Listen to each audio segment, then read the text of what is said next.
शांति। ओम शांति। 21 तारीख को वाणी चल रही थी 28/2/67 की रात्रि क्लास।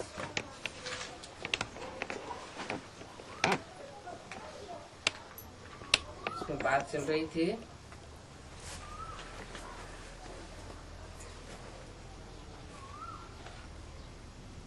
कि हम किसी की निंदा कर नहीं सकते। नाटक की भी महिमा करनी चाहिए। क्यों? क्योंकि ड्रामा कल्याणकारी है। ड्रामा भी कल्याणकारी है, शिव बाबा भी कल्याणकारी है, और हर आत्मा का पार्ट भी कल्याणकारी है। तो हम किसी की निंदा नहीं कर सकते हैं।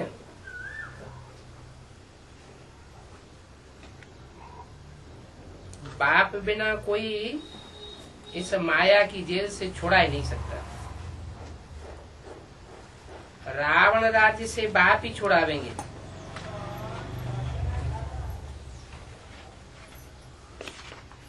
जो छुड़ाने वाला है वो इस भागीरथ में आता है। कहते हैं भागीरथ ने गंगा लाई,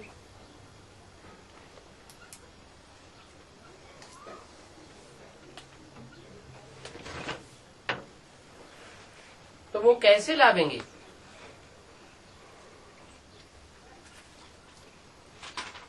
अब भागीरथ किसे कहें? रथ माना शरीर, भागी माना वो भागीदार जो भाग्य में भाग्य बटाता है। ऐसे तो दो भागीदार हैं, राम और कृष्ण। लौकिक में भी भागीदार है, अलौकिक में भी भागीदार है। यज्ञ के आदि में भी भागीदार थे। लेकिन सुप्रीम सोल ने जिसको पहले पहले रथ बनाया वो तो बीजारोपण करके चला गया। ज्ञान का बीजारोपण करके गया। या यूं कहें कि बाप ने बीजारोपण करवाया।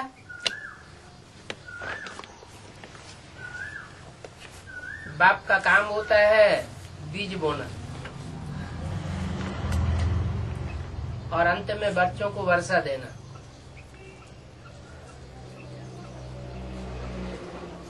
तो अव्वल नंबर भागीरथ में बाप सुप्रीम सोल आया और बीज बो के वो रथ गया। क्यों गया? उसका कारण मुरली में बताया। तो उस समय पूरा ज्ञान नहीं था तो टूट पड़े। कुछ आत्माएं बुद्धिवादी होती हैं और कुछ आत्माएं बुद्धिवादी नहीं होती हैं लेकिन भावनावादी होती हैं।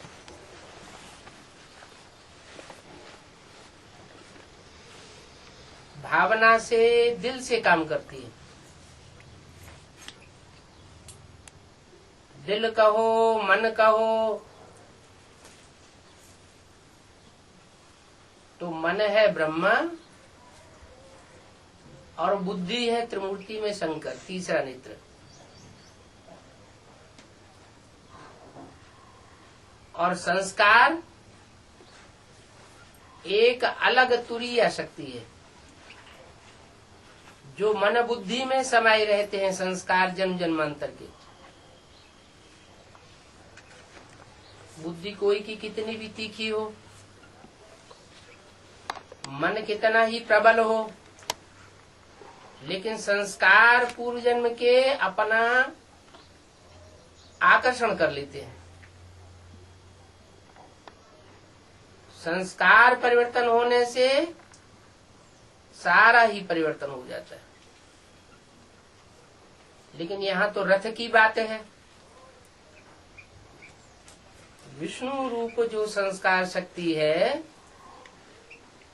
वो रथ नहीं बनती है, क्योंकि विष्णु कहा जाता है संपूर्ण देवता को। वो सहयोगिनी शक्तियों के रूप में रथ के भागीदार बन जाते हैं। राम और कृष्ण की जो सहयोगिनी शक्तियां हैं वही विष्णु स्वरूप है। संस्कार में जब पवित्रता आती है तो नई दुनिया स्थापन होती है, और संस्कार जब निर्बल हो जाते हैं तो पुरानी दुनिया बन जाती है। संस्कार शक्ति का कनेक्शन इन दो रथों से है, राम से और कृष्ण से। दोनों ही भाग्यशाली रथ तो हैं, लेकिन फिर एक प्लस में चला जाता है। जीवन का लक्ष्य दिया गया है नर से नारायण बनना, नारी से लक्ष्मी बनना। बेसिक नॉलेज में हमें पता था कि ब्रह्मा सरस्वती ही नारायण बनने वाले हैं और लक्ष्मी बनने वाले हैं, लेकिन ये पता नहीं था कि डायरेक्ट नर से नारायण बनने वाले हैं। और उनका जो डायरेक्ट नर से नारायण बनते हैं उनका गायन ज्यादा है। रामकृष्ण की आत्मा सतयुग में नर नारायण नहीं बनेंगी, वो तो नर से पहले प्रिंस बनते हैं और प्रिंस बनने के बाद फिर नारायण बनते हैं। लेकिन बाबा ने जो लक्ष्य दिया है मुरली में, वो लक्ष्य दिया है नर से नारायण बनने का, और नर से नारायण इसी जन्म में बनना है, अगले जन्म में नहीं बनना है। जो आत्माएं नर से नारायण जैसी, नारी से लक्ष्मी जैसी इसी जन्म में बनती हैं, वो परमात्मा बाप का डायरेक्ट वर्षा प्राप्त करने वाली अधिकारिणी बनती है। सुप्रीम सोल बाप आते हैं, जिस तन में बाप बनकर संसार के सामने प्रत्यक्ष होते हैं। बाप का प्रत्यक्षता वर्ष मनाया जाता है सन 76 से।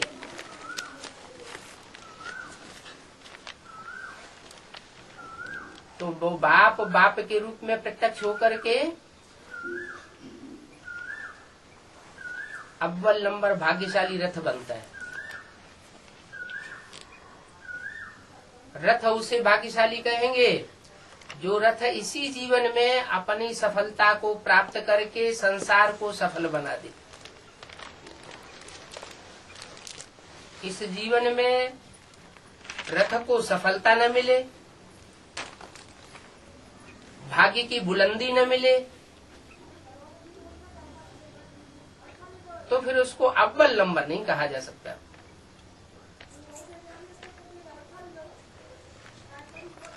ब्रह्मा के लिए भी कहेंगे, दादा लेखराज के लिए, कि सुप्रीम सोल बाप ने उनमें प्रवेश किया, लेकिन 2वें नंबर में प्रवेश किया या पहले नंबर में प्रवेश किया। मुरली में तो आया है कि पता कैसे चलता है कि इनमें बाप भगवान है। जब मुरली चलाते हैं तो मुरली की बातों से, ज्ञान की बातों से पता लगता है कि ये तो ईश्वर का ज्ञान हो सकता है और किसी मनुष्य मात्र का ज्ञान नहीं हो सकता। तो बताया है कि कराची से मुरली निकलती चली आई है। उससे पहले बाबा मुरली नहीं चलाते थे। 10-15 पेज बैठ करके अमृत वेला लिखते थे। कौन से बाबा? ब्रह्मा बाबा। और बाप लिखाते थे, माना सुप्रीम सोल बाप या तो प्रजापिता के द्वारा लिखाते थे। प्रजापिता के जाने के बाद जो माताएं निमित्त बनी, उन माताओं में कोई रुद्रमाला का मणका है जिसके द्वारा लिखाते थे, और ब्रह्मा लिखते थे, फिर उसकी कापियां निकलती थी। लेकिन मुरली डायरेक्ट चलाना ब्रह्मा के मुख से तब शुरू किया जब ब्रह्मा की आयु 60 साल हुई। सन 36 में 60 साल नहीं हुई थी, 46-47 में जाकर के उनकी आयु 60 साल हुई, दादा लेखराज ब्रह्मा की। और तब कराची से मुरली निकलना शुरू हुई। जब उनके द्वारा मुरली निकलना शुरू हुई तब उनका नाम ब्रह्मा संसार में विख्यात हुआ। पहली बार माउंट आबू में आकर के पहला सेवा केंद्र कमला नगर का खुला, जहां से नाम पड़ा ब्रह्मा कुमारी ईश्वरी विश्वविद्यालय। तो ब्रह्मा को ब्रह्मा के रूप में प्रत्यक्ष होने में सन 36 से लेकर के 2051-52 तक का जो पीरियड लगा, वो दूसरा रथ साबित होता है। पहला रथ वो साबित होता है जो ब्रह्मा दादा लेखराज के साक्षात्कारों को भी क्लैरिफिकेशन दे देते हैं, ज्ञान का बीजारोपण कर देते हैं ब्रह्मा की बुद्धि रूपी धरणी में और उन माताओं की बुद्धि रूपी धरणी में भी, जो यज्ञ के आदि में मौजूद थी। तो पहला रथ यज्ञ के आदि वाला, और वो ही फिर दोबारा जन्म लेकर के प्रत्यक्ष होता है सन 76 में।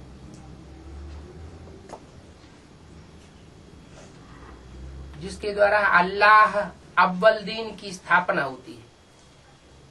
दुनिया का अव्वल नंबर धर्म आदि सनातन देवी देवता धर्म आदि है, सनातन है माना पुराना है। तो यज्ञ में भी उसका फाउंडेशन डालने वाला सबसे पुराना होना चाहिए।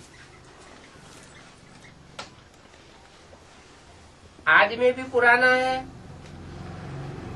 मध्य में भी पुराना है, और अंत में जब फाइनली आदि सनातन देवी देवता धर्म की स्थापना का कार्य संपन्न होता है, तो भी वो पुराने से पुराने रथ के रूप में उसका गायन संसार में हो जाता है। इसलिए दुनिया के बड़े बड़े जो देश है पुराने पुराने, ग्रीस, मेसोपोटामिया, सिंध, हड़प्पा, उनकी खुदाइयों में सबसे ज्यादा मूर्तियां शंकर की मिली। जैनी लोग उस नग्न मूर्ति को कहते हैं तीर्थंकर। पुरानी नग्न मूर्तियां शंकर की मूर्तियां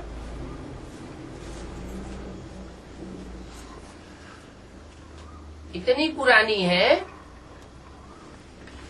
कि उनका अंदाजा अभी तक मनुष्यों ने नहीं लगा पाया।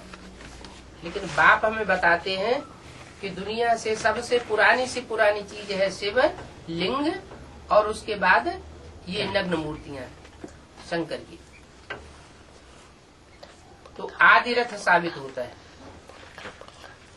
आदिश्वर साबित होता है, भाग्यशाली रथ साबित होता है। तो बोला है, कहते हैं भागीरथ ने गंगा लाई। अब ज्ञान की गंगा लाई या चैतन्य गंगा लाई? पहले कौन सी गंगा लाई? यज्ञ के आदि में कहें तो बीज रूप में गंगा आई। ज्ञान का बीजारोपण ब्रह्मा की बुद्धि में बैठ गया कि मुझे नई दुनिया में कृष्ण के रूप में जन्म लेना है। इस दुनिया में मेरा मुख्य पार्ट ब्रह्मा के रूप में है।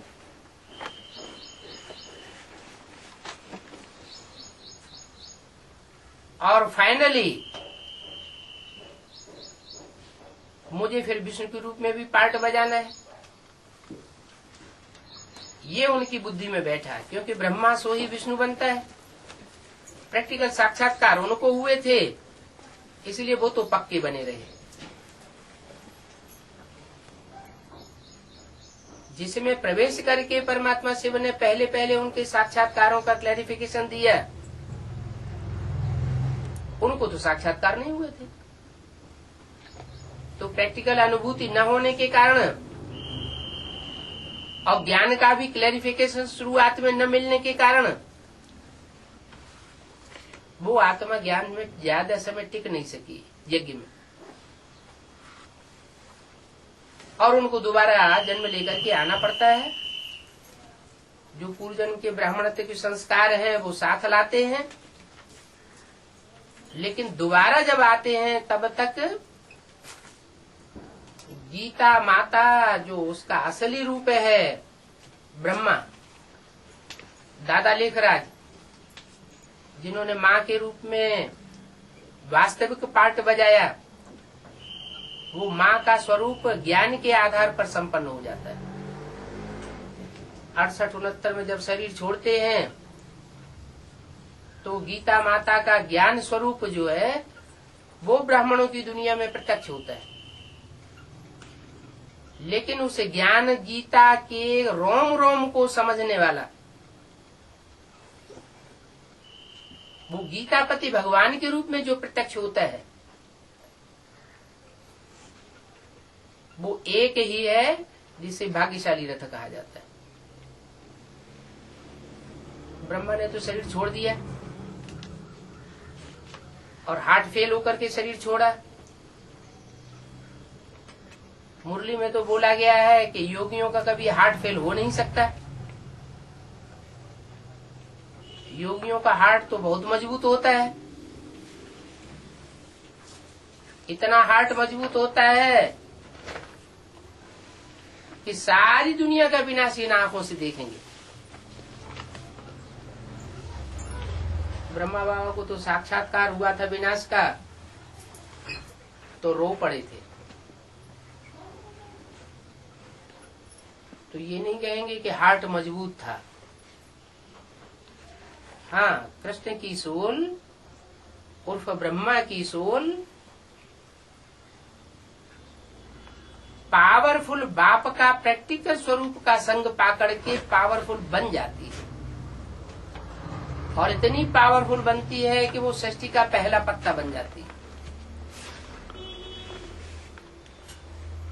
तो शरीर छोड़ने के बाद अधूरे ज्ञान चंद्रमा के रूप में शंकर के मस्तिष्क में प्रवेश करती है या स्थान लेती है,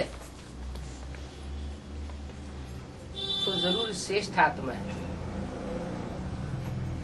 कहते हैं ना, सर माथे पर, जैसे गंगा को माथे पर चढ़ाया हुआ है, सर के ऊपर चढ़ाया हुआ है, ऐसे चंद्रमा को भी मस्तक पर लगाया हुआ है। भले कृष्ण की सोल बच्चा बुद्धि है।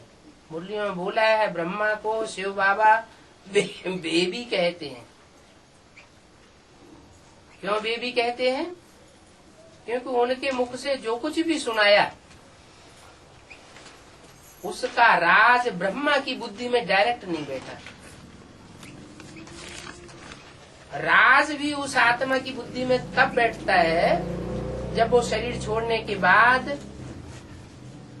सूक्ष्म शरीर धारण करने के बाद राम वाले व्यक्तित्व में दूसरे जन्म में प्रवेश करते हैं। राम वाली आत्मा सृष्टि का बीज रूप है।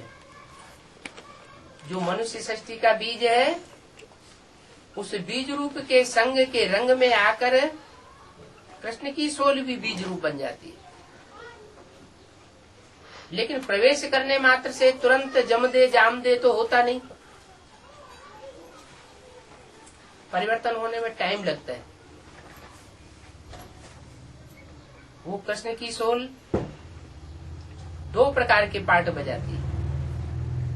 एक बीज रूप स्टेज में प्रवेश करने का, और दूसरा सूक्ष्म शरीर से गुलजार दादी और दूसरे ब्राह्मण वत्सों में प्रवेश करने का भी पार्ट बजाती रहती है। संपन्न तब तक नहीं कहेंगे जब तक वो एवरलास्टिंग बीज रूप स्टेज धारण कर ले, और जब वो बीज रूप स्टेज धारण करती है तो काम संपन्न हो जाता है। ब्रह्मा सो विष्णु बन जाता है। विष्णु बनना माना सहयोगिनी शक्तियों के साथ रामकृष्ण की आत्माएं परिपूर्ण स्टेज को धारण कर लेती है। जो परिपूर्ण स्टेज धारण की जाती है वो ही विष्णु रूप है। विष्णु अंत में प्रत्यक्ष होने के लिए मुरली में बताया। पहली बार ब्रह्मा को प्रत्यक्ष होना है, दूसरी बार शंकर को प्रत्यक्ष होना है और लास्ट में विष्णु रूप प्रत्यक्ष होना है। ब्रह्मा की मूर्ति ब्रह्मा के रूप में हम ब्राह्मणों के सामने आई। ब्राह्मणों की दुनिया में ही जो बीज रूप आत्माएं हैं वो उस बीज रूप बाप को शंकर के रूप में पहचान लेती। शंकर इसलिए कहा जाता है कि राम कृष्ण और शिव ये तीन आत्माएं शंकर हो जाती है, इकट्ठी हो जाती है, इसलिए शंकर कहा जाता है। ये तो संगम युग का रूप है। बाकी राम की आत्मा का अलग पार्ट, कृष्ण की आत्मा का अलग पार्ट और शिव की आत्मा का अलग पार्ट। शिव की आत्मा जो यज्ञ के आदि में राम वाले व्यक्तित्व में प्रवेश करके बीजारोपण करती है, बाप का पहला पार्ट बजाती है, वही सन 76 में टीचर के रूप में फिर पार्ट बजाना शुरू करती है, राम वाले व्यक्तित्व के दूसरे जन्म में प्रवेश करके।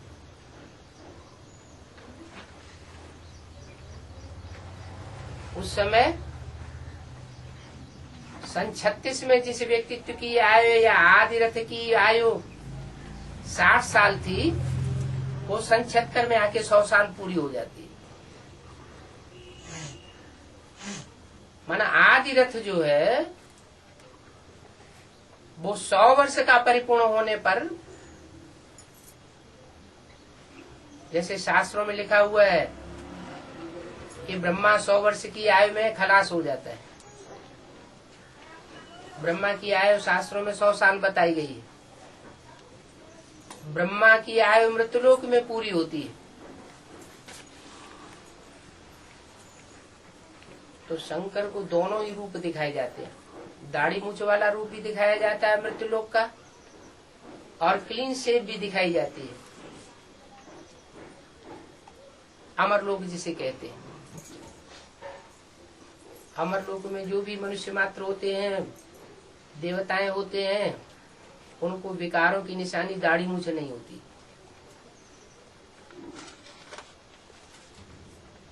तो सन 76 से शिव की 16वीं प्रवेश होकर के प्रत्यक्ष होती है और ब्रह्मा की 16वीं प्रत्यक्ष होती है।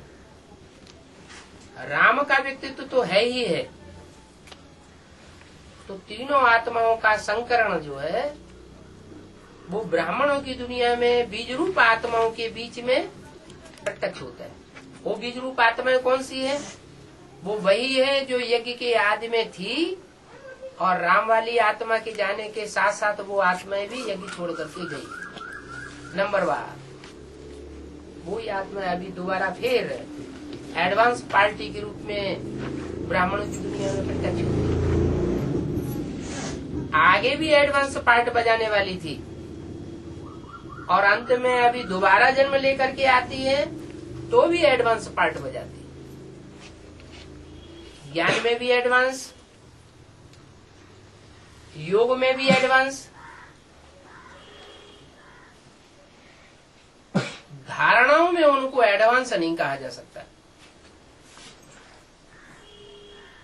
जब तक वो बीज रूप आत्मा रुद्रमाला के मण के विजय माला में ऐड न किए जाए।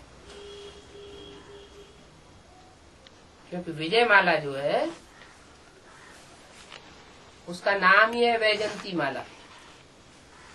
अंत में जिन्होंने विकारों पर विजय प्राप्त की और कराई। रुद्रमाला के मणके सिंगल मणके हैं, युगल मणके नहीं हैं, और ये प्रवृत्ति मार्ग का ज्ञान है। तो जब तक वो सिंगल मणके प्रवृत्ति मार्ग के न बने तब तक उनकी संपूर्ण जीत नहीं हो सकती। और प्रवृत्ति मार्ग के बनेंगे किसके साथ? जो समान पुरुषार्थी होंगे उनके साथ ही बनना है। तो समान पुरुषार्थी वो निकलते हैं विजयमाला से, रुद्रमाला निकलती है एडवांस पार्टी से, और विजयमाला निकलती है एडवाइजर पार्टी से। एडवाइस देने वाली आत्माएं, जैसे पहले राजाएं होते थे, राजाएं तो भिखारी होते थे, लेकिन एडवाइस देने के लिए मंत्रियों को रखते थे। अच्छे अच्छे ब्राह्मण, पवित्र बुद्धि वाले ब्राह्मणों को महाआमात्य, महामंत्री के रूप में उनको आसीन किया जाता था राज्यपद में, और उनसे सलाह लेकर के आगे बढ़ते थे, क्योंकि समझते थे कि इनकी बुद्धि पवित्र है, इन पवित्र बुद्धियों के आधार पर हम राज्य चलाएंगे तो हमारा राज्य निष्कंटक चलेगा। तो वो यहाँ की भी बात है।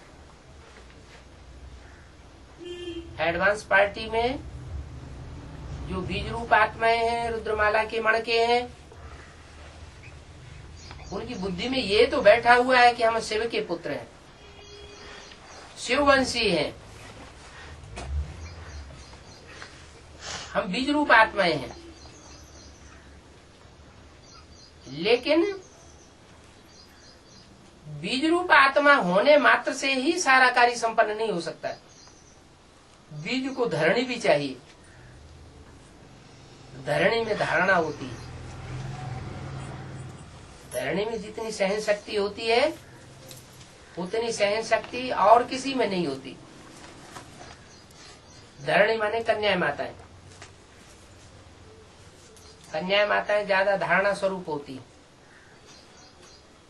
वो धारणा वाली कन्या माताएं जो माता का रूप है, उन्होंने जरूर वहीं से पालना ली होगी जिसने माता का पार्ट बजाया, और माता के पार्ट के रूप में उनकी पालना ली गोद में। तो माता के रूप में जो पार्ट बजाने वाली श्रेष्ठ थे, श्रेष्ठ संसार की आत्मा है, वो तो ब्रह्मा बाबा है। ब्रह्मा बाबा ने जितना सहन शक्ति का पार्ट बजाया, उतना रुद्रमाला के अंदर या एडवांस पार्टी के अंदर कोई भी आत्मा ऐसी नहीं है जिसने इतना सहन शक्ति का पार्ट बजाया।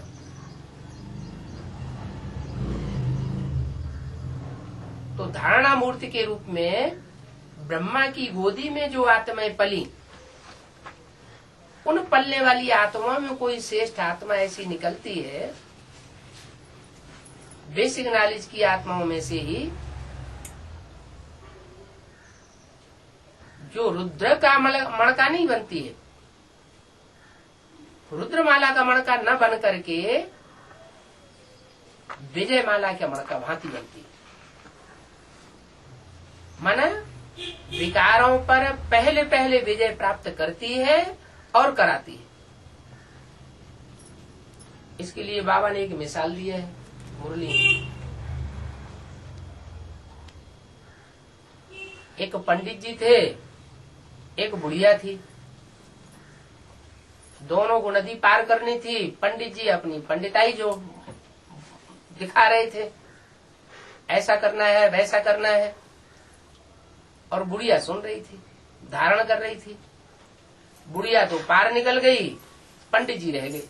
रही बात यज्ञ की, यज्ञ की जो आदि की बात है, उसमें दो जो माताएं थीं जो विश्व रूप बनती हैं, जिनको महालक्ष्मी भी कहा जा सकता है, उनमें एक है लक्ष्मी और दूसरी है जगदम्बा। लक्ष्मी भारत में पूजी जाती है, वर्ल्ड मदर का टाइटल जो है वो विदेशों में भी दिया जाता है।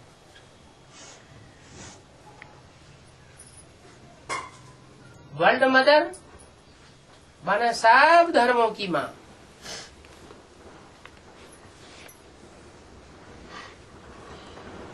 और भारत माता वो सिर्फ भारत की माता है।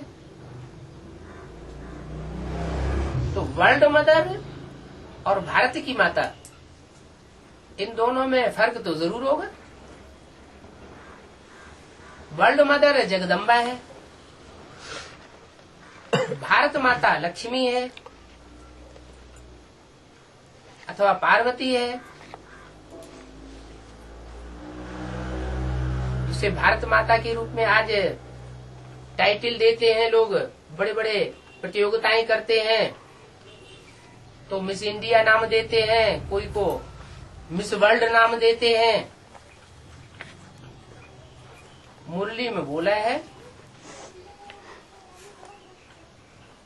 कि मिस इंडिया है तो विदेशों में धक्के क्यों खाती है?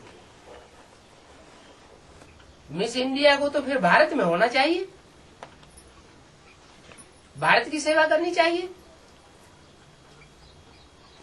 इसका मतलब ये हुआ कि हीरो की जो खान है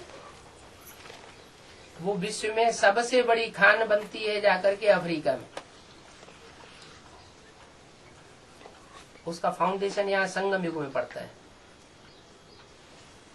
जो अच्छे अच्छे हीरे निकलने हैं वो विजयमाला से निकलेंगे, वो तैयार हो रहे हैं।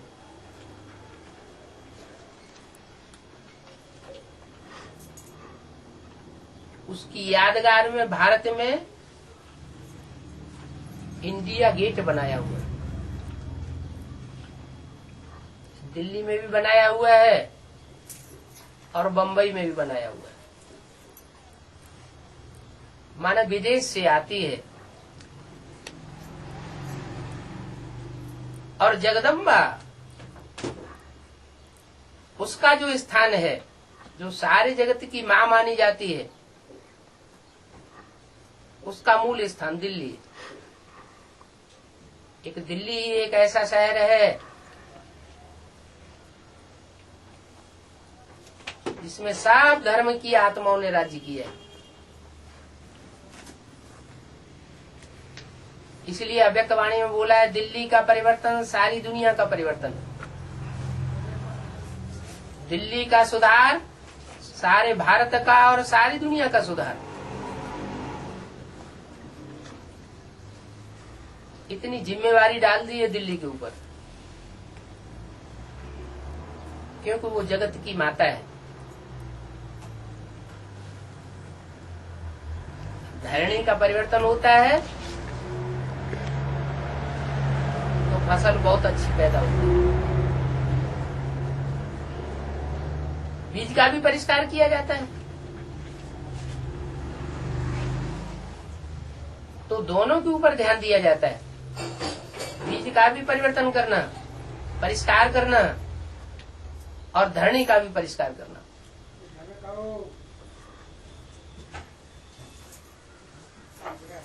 आज धरणी से ज्यादा फायदा लेने के लिए दुनिया में तो खाद डाली जाती है।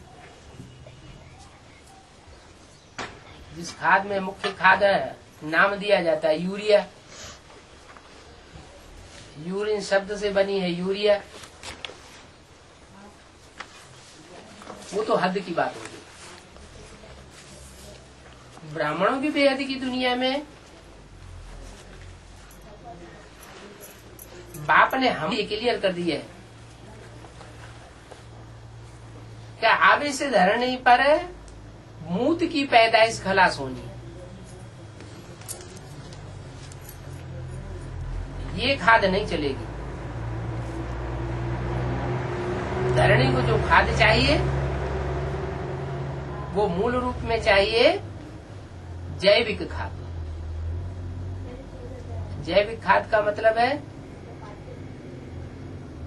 जीवित खाद। माना वाइब्रेशंस की खातिर। श्रेष्ठ वाइब्रेशन जितना ब्राह्मणों की दुनिया में ज्ञान युक्त कन्याओं माताओं के लिए रहेंगे, उतना ही श्रेष्ठ फसल पैदा होगी नई सृष्टि की। जो नई सृष्टि बननी है उसमें वाइब्रेशन का बहुत बड़ा महत्व है। शरीर की भागदौड़ की सेवा कितनी ब्रह्मा कुमारियों ने कर ली, एडवांस पार्टी वाले भी करते रहे। शरीर से कमाए हुए धन के द्वारा कितनी सेवा करते रहे। लोगों का हुजूम इकट्ठा करके जनबल की सेवा करते रहे, लेकिन उससे परिवर्तन नहीं हुआ। परिवर्तन तब होता है जब मनोबल एकाग्र होकर के संगठित रूप में प्रकृति का परिवर्तन होता है। प्रकृति कोई दूसरी चीज नहीं है। प्रमाण प्रकष्ट रूपेण कृति माने रचना, जिसकी परमात्मा बाप ने प्रैक्टिकल पार्ट बजा करके एड़ी से चोटी तक की सारी ताकत लगा के प्रकष्ट रचना की है, वो है धरती माता। इसे चैतन्य में कहें वर्ल्ड मदर। उसका वो सेंट्रल प्लेस जो है वो है दिल्ली। दिल्ली ही एक ऐसी धरणी है जहाँ यमुना के कंठे पर परिस्थान बनता है, और दिल्ली ही ऐसी धरणी है जो तामसी होने पर कब्रिस्तान बनती है। अभी दिल्ली के अंदर वो नजारा देखने में आएगा। कब्रिस्तान भी दिल्ली दिखाई देगी। जितनी खून की नदियां हिस्ट्री में दिल्ली के अंदर बही हैं, सब धर्मों ने यहाँ आकर के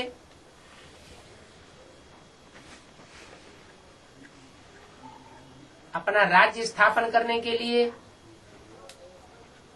खून बहाया है। उतना और किसी शहर में नहीं देखा जाता। दुनिया में ढेर सारे शहर हैं,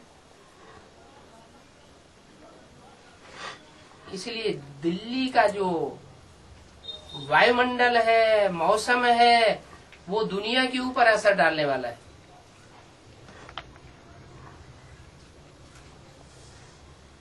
दिल्ली चैतन्य में भी है, दिल्ली जड़ भी है। जड़त्व में ही दिल्ली का पहले परिवर्तन होगा या चैतन्य दिल्ली का पहले परिवर्तन होगा? पहले सुधार किसका होगा? पहले तो चैतन्य सुधरता है। चैतन्य इसलिए सुधरता है कि उसमें मन बुद्धि होती है।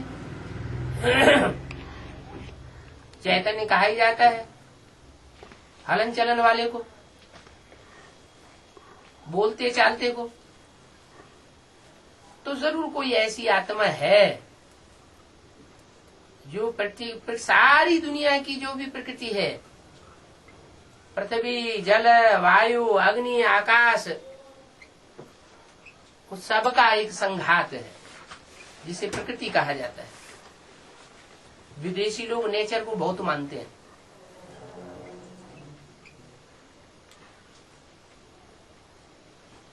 मानते तो हैं नेचर के रूप में, लेकिन उसके चैतन्य स्वरूप को न जानने के कारण गॉड फादर की मान्यता ज्यादा कर दी है,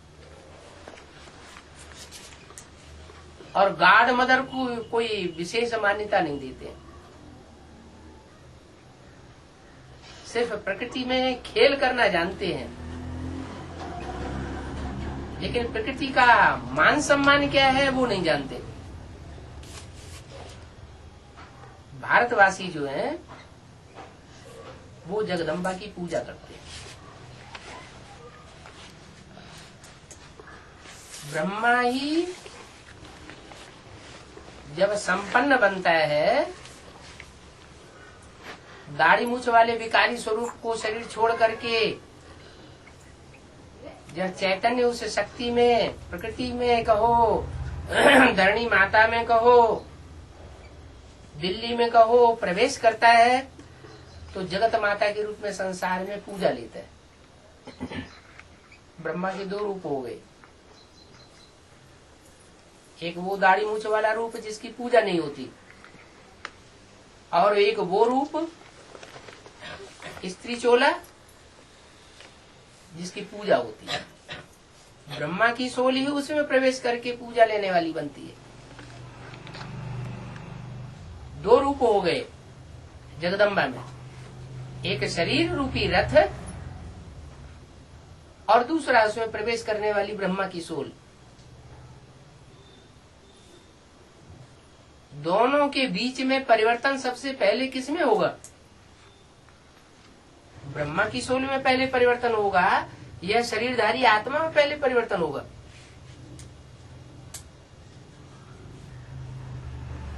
पहले कौन परिवर्तन होगा?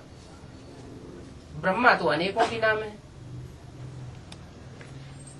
यज्ञ के आदि में जो माताएं थीं उनमें भी कोई माता थी जिसमें शिव का प्रवेश था, इसलिए मुरली में बोला हुआ है 10 साल से रहने वाला, साथ में रहने वाला, ध्यान में जाती थी,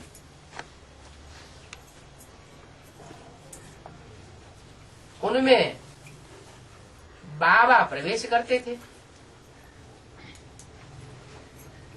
तो माने कोई व्यक्ति पुरुष भी था और कोई माता भी थी जिसमें शिव का प्रवेश होता था, यज्ञ को कंट्रोल करती थी। वही माता दोबारा जन्म लेकर के जगदम्बा के रूप में ब्राह्मणों की एडवांस पार्टी में प्रत्यक्ष होती है।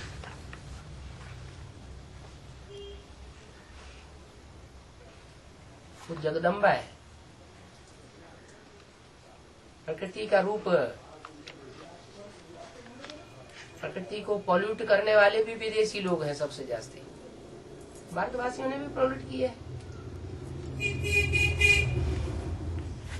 प्रकृति माता है, ब्रह्मा भी माता है, गीता भी माता है।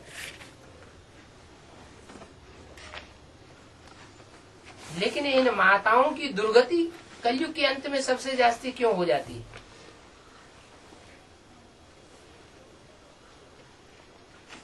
इतनी दुर्गति होती है कि भारत में तो ये परंपरा बनी हुई है कि बाप मरता है तो बच्चों को वर्षा मिलता है, माता को कुछ भी नहीं मिलता।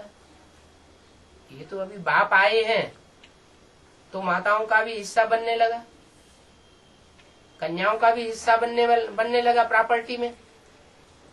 नहीं, पहले तो कन्याओं माताओं का कोई हिस्सा होता ही नहीं था। तो ऐसी अवमानना माताओं की क्यों हुई? बाबा तो मुरली में कहते हैं, माता तू है जग की भाग्य विधाता, सारे दुनिया का भाग्य का निर्माण करने वाली है।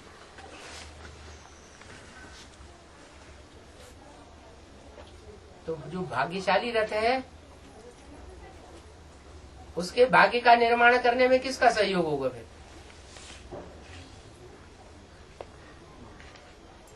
जगत माता का सहयोग होगा ना। वो जगत की माता है, तो जगत की माता है तो जरूर जगत पिता की भी माता रही होगी। यज्ञ के आदि में ब्रह्मा बाबा ने अपने साक्षात्कारों का जो अनुभव है वो डायरेक्ट प्रजापिता को नहीं सुनाया था, बीच में कोई माता निमित्त बनी थी। वो माता निमित्त बनी उन साक्षात्कारों को सुनाने के लिए। ब्रह्मा बाबा में इतनी हिम्मत भी नहीं थी कि वो भागीदार के सामने वो उन सब बातों को कह सकता, बोल सकता। माता को निमित्त बनाया गया। वो सुनने सुनाने का कार्य साक्षात्कारों का माता ने किया। तो माता हो गई भक्ति, और जिसके द्वारा समझने समझाने का कार्य संपन्न हुआ वो हुआ ज्ञान सागर। लेकिन ज्ञान सागर जो है वो भी सागर तब बनता है जब वो माता का बच्चा बने।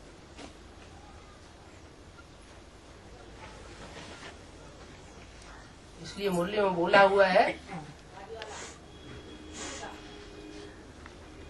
कि ब्राह्मण बने बगैर प्रजापिता था क्या?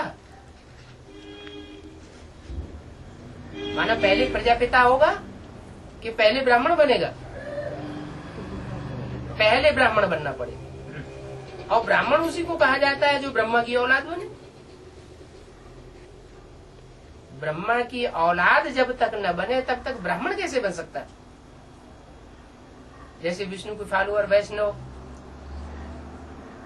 ब्रह्मा के फॉलोअर ब्राह्मण, शिव के फॉलोअर शैव, एक मात्रा बढ़ जाती है फॉलोअर के अर्थ में, बच्चे के अर्थ में।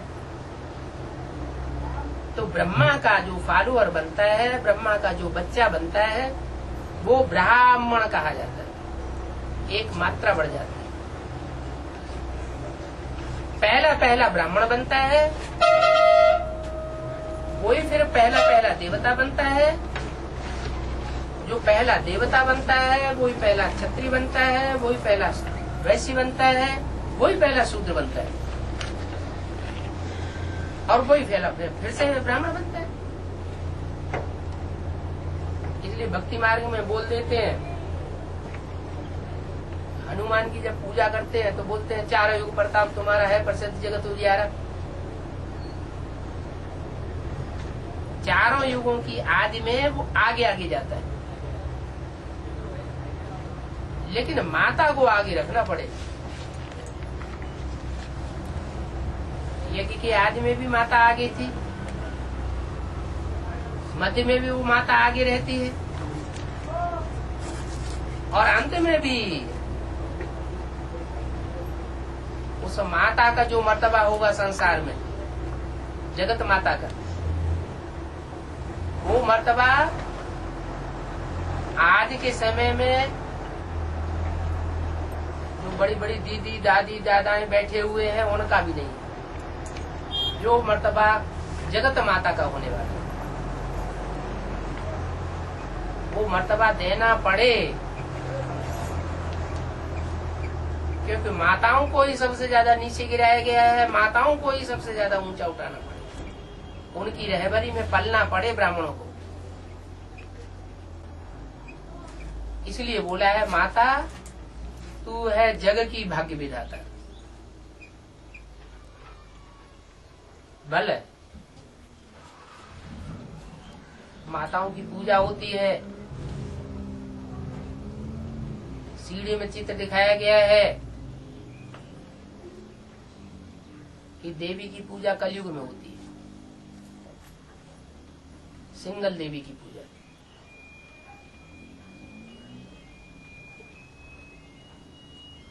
द्वापर युग से देवियों की पूजा नहीं होती है। गणेश और हनुमान की पूजा भी कलयुग में होती है, और पूजा का प्रभाव संसार में और खास करके भारत में इतना बढ़ता है, इतना बढ़ता है। देवी पूजा का कि देवी के पीछे कोई देवता है वो भी बात भूल जाते लोग। भक्त लोग तो पूरा ही भूल जाते, नारा लगाते हैं जय माता दी, तो उनको बुद्धि में आता ही नहीं कोई इसके पीछे पिता दी भी है।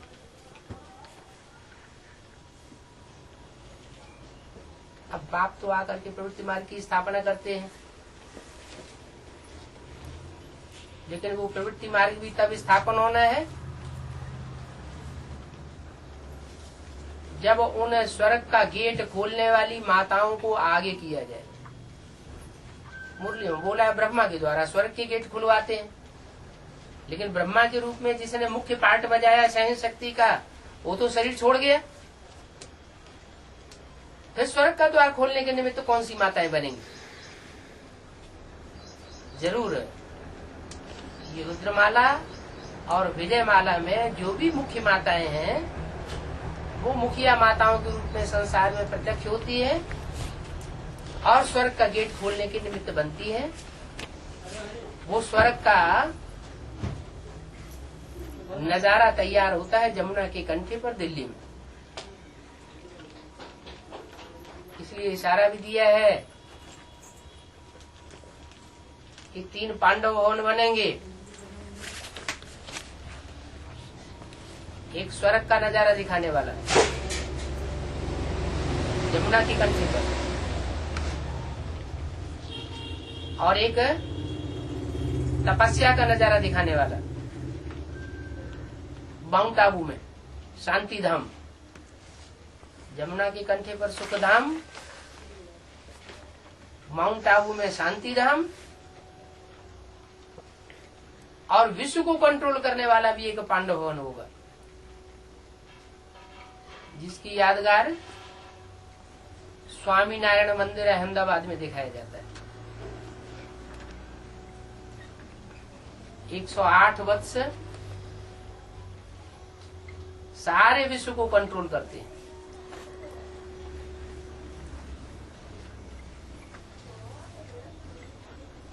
जो शूटिंग भी करते हैं, तप कर राज, राज कर नर का। माउंट आबू में तपस्या करेंगे, विश्व की बादशाही में हिस्सा लेंगे, और जब विश्व की बादशाही में हिस्सा लेंगे तो अहंकार चढ़ेगा, अहंकार चढ़ेगा तो फिर नीचे गिरेंगे। ये माया बार बार वायलोरा डालती रहेगी, बार बार ऊपर चढ़ना, बार बार नीचे गिरना। आखिरी जाकर के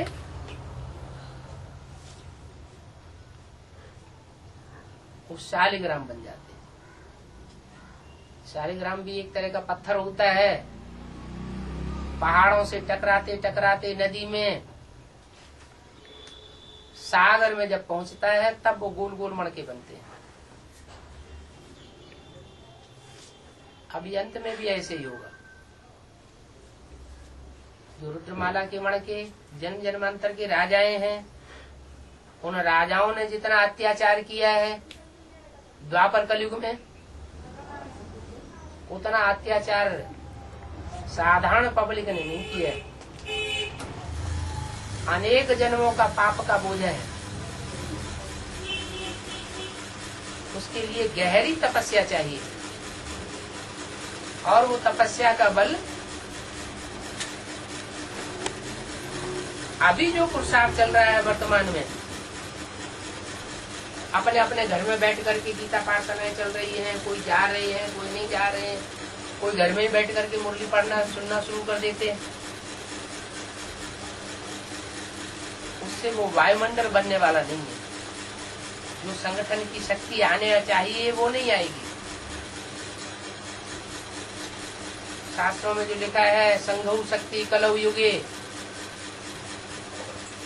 कलयुग में संगठन की शक्ति कार्य करती है। जैसे मुसलमानों ने दुनिया के बड़े से बड़े हिस्से पर राज्य किया और लंबे समय तक राज्य किया, तो उसका कारण मुख्य यही रहा कि उन मुसलमानों की बुद्धि एकाग्र बन गई एक स्थान पर, काबा में, मक्का मदीना। दुनिया के किसी भी क्षेत्र में मुसलमान रहते होंगे, जब इबादत करने जाते हैं मस्जिद में तो उनकी बुद्धि रखी होती है काबा में। उनका लक्ष्य होता है कि हमें जिंदगी में एक बार हज करनी है और काबा में जाकर के हमारी आखिरी करनी है। तो इतना बड़ा हुजूम मुसलमानों का और सबकी बुद्धि एक स्थान पर एकाग्र है, इसलिए उनमें इतनी ताकत आ जाती है। तो हम ब्राह्मणों में भी ताकत तब ही इकट्ठी होगी जब हम सब इकट्ठे होकर के दुनियादारी से मोह ममता त्याग करके तन धन धाम सौहृद परिवारा,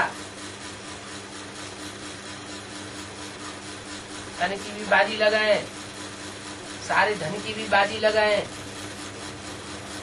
जो सहृद बंधु हैं, परिवारजन हैं, पत्नी बीवी बाल बच्चे हैं, उन सब की बाजी लगा करके, सबसे मोह त्याग करके और ईश्वरीय सेवा में जुट जाए। माउंट आबू में इन बच्चों को पहुंचना ही पड़ेगा। अभी से जो समेटेंगे बोरिया बिस्तर, वो तो टाइम पर पहुंच जाएंगे। और अभी जिनका बुद्धियोग जो है बाहर की दुनिया में भटका हुआ है, जैसे मुरली में बोला है, धन कमाने में जिनकी बुद्धि लगी हुई है उनकी किस्मत फूटी हुई समझो। ब्रह्मा बाप के बच्चे बने, शिव बाप के बच्चे बने, रुद्रमाला के मण के बने। बाप कहते हैं रुद्रमाला मेरी माला है, विजय माला विष्णु की माला है, तो ऊंची माला कौन सी हुई? बाप की माला ऊंची हुई या विष्णु की माला ऊंची हुई? बाप की माला ऊंची हुई। क्यों ऊंची है? क्योंकि बाप स्वतंत्र रहना और स्वतंत्र करना सिखाते हैं। स्वतंत्र रहो और स्वतंत्र रहने दो। स्वतंत्रता का पाठ बाप सिखाते हैं। न किसी को अधीन करो और न अधीन बनकर के रहो। जो यहाँ ब्राह्मणों की दुनिया में दूसरों को अधीन करता है, उसको जन्म जन्मांतर फिर अधीन बनकर के रहना पड़ेगा। ऐसी पढ़ाई बाप आकर के अभी पढ़ाते हैं। जो अधिकारी यहाँ बनेंगे अपनी कर्मेंद्रियों की, वो वहाँ जन्म जन्मांतर के राजा बनेंगे। बाकी दूसरों को कंट्रोल करने की बात नहीं है। तो अभी ज्ञान में चलने वाली जो आत्माएं हैं, उनका ये कर्तव्य है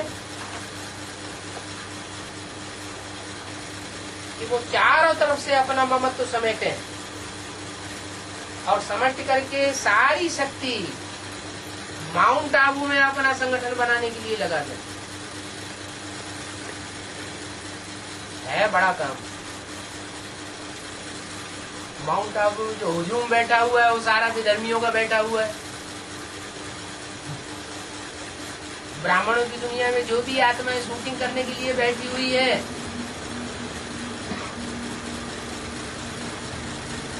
उनका विदेशी हिस्सा जितना भी है, विदेशी धर्मों से संबंधित, विदेशी धर्म खंडों से संबंधित, वो सब आधारभूत में माउंट आबू में इकट्ठे हुए पड़े।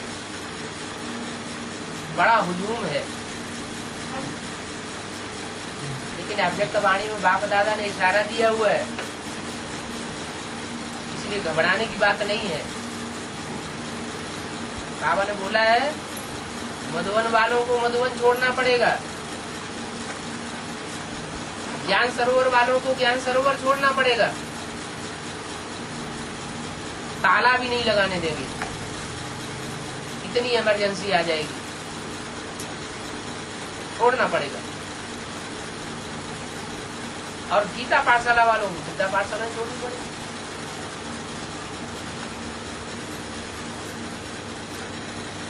तो अब सोचा जाए कि वास्तविक अर्थों में जिन्हें गीता पाठशाला कहा जाता है, वो गीता पाठशाला बेसिक नॉलेज में है या एडवांस में है? गीता पाठशाला माने योगलों की पाठशाला। जो ब्राह्मणों की दुनिया में आश्रम बने हुए हैं बेसिक में, वो तो संन्यास आश्रम है, उनमें प्रवृत्ति मार्ग नहीं चलता है। जो भी आश्रम चलाने वाले हैं वो सब निवृत्ति मार्ग वाली बहनें, माताएं। इसलिए एक मुरली में बोला है,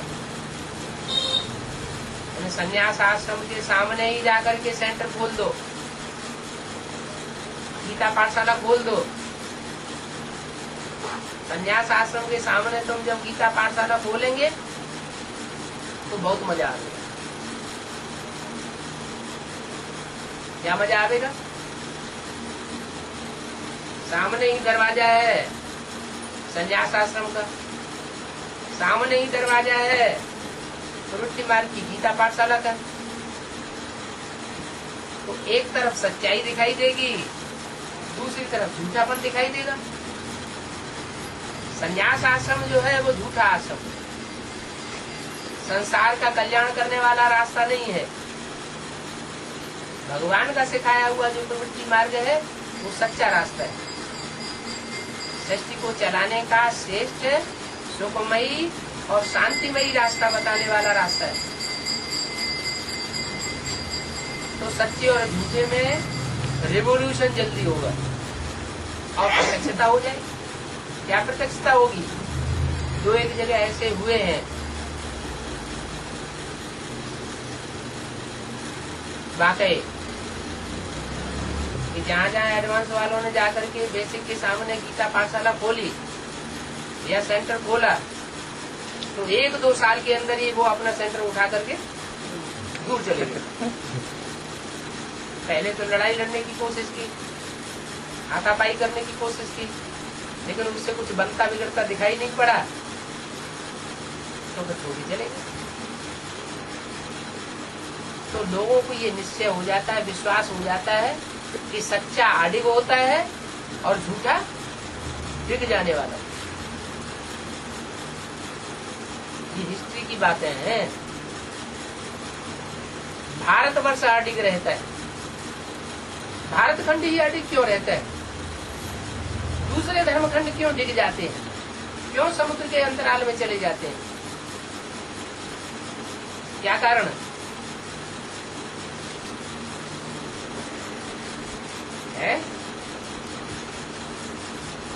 कुछ कारण तो होगा। यही कारण है कि यहाँ सच्चाई वर्ण करती है भारत में, और विदेशी झूठ का रास्ता अपनाते।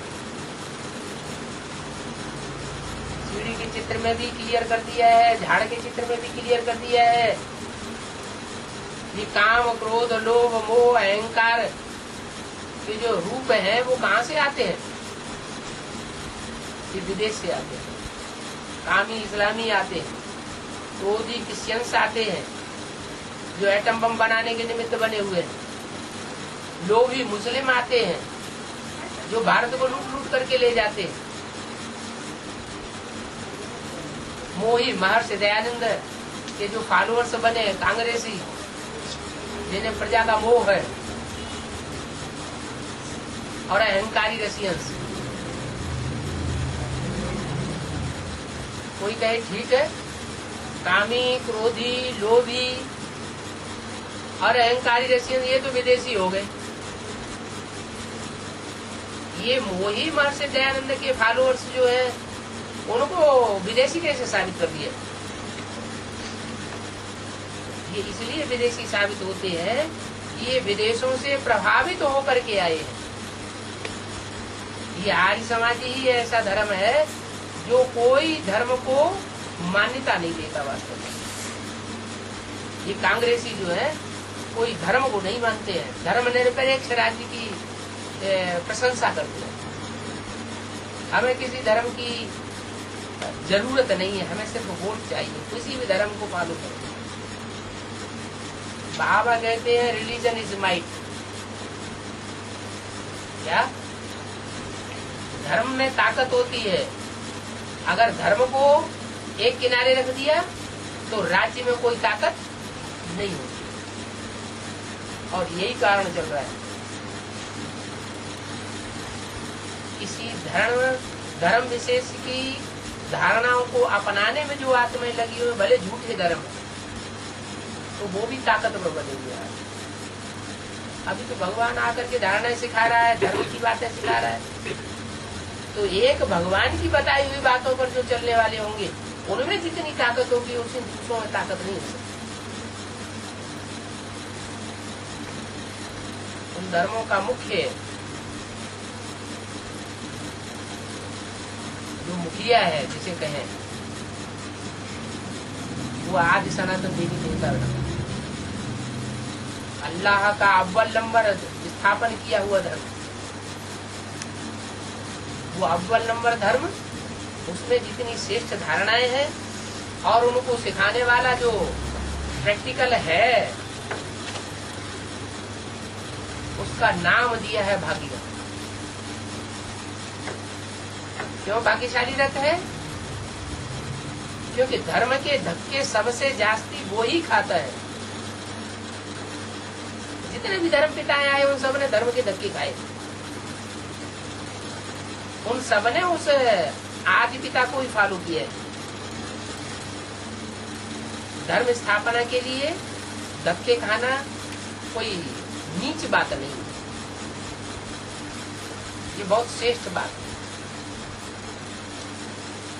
इस समय जो आत्माएं परमात्मा बाप की सिखाई हुई धारणाएं संसार में फैलाने के लिए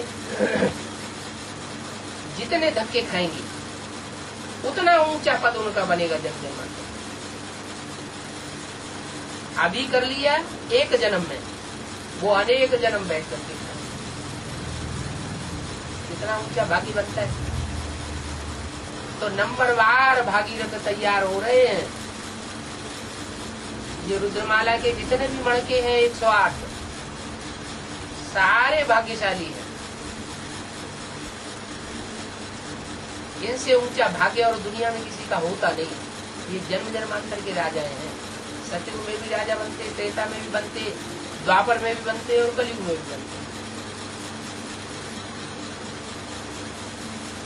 और संगम युग में भी किसी के अधीन होकर रहने वाले नहीं है, अधिकारी राजा है।